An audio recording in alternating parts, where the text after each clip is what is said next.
நிறுத்தப்பா இந்த இடம் தான். யாரா இது? டேய் தங்கச்சி மாவனே எவடா இருக்கற?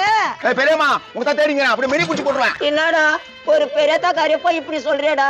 உங்க லவ் கேக்குதே இவன் தான் கருவுடுக்காரனா? பெரியப்பாடா அதெல்லாம் சொல்லாதடா. அண்ணா நான் தான் உங்க பெரியப்பா, நீ என்ன அப்படியே அப்பா மாதிரி பாத்துக்கண்ணா. நான் உன்னை அப்பா மாதிரி பாத்துக்கணுமா?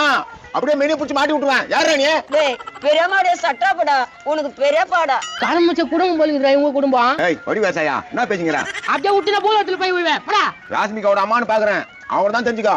ஏங்க ஆட்டோ காசு குடுத்தீங்கன்னா போயிடுவேன், குத்தா போயிடுவேன், அதனால தான் கொடுக்கல. ஏங்க இங்க இருந்து நான் என்னங்க பண்ண போறேன்? குடுத்தீங்கன்னா நான் போயிட போறேன். வாங்கறதுக்கு நீங்க ரெடி, குடுக்கிறதுக்கு நாங்க ரெடி இல்லல்ல. ஏங்க சவாரிக்கு வந்தா நீங்க தான் கொடுக்கணும், நான் தான் வாங்கணும். விளையாடுறீங்களா? ஏம்பா என்ன எங்க வீட்டுக்காரனையும் எதிர்த்து பேசுற? உங்க சண்டையில நிறுத்துங்க, அவரை கூட்டிட்டு போய் வேலைங்களா பேசிங்க. இவன் யாரு? உன் பேரை. டேய் இந்த கேவி மோசமான கேவிடா. நான் அன்னைக்கு பலூன் கார் கூட போந்த பார்த்தேன்டா. அப்படியா? அன்னைக்கே சொல்ல வேண்டியதானே. அன்னைக்கு இதுதான் வாயான்னு தெரியாத. மறக்காம இந்த வீடியோ ஃபுல்லா பாருங்க, கீழே ஸ்கிரீன்ல கிளிக் பண்ணி.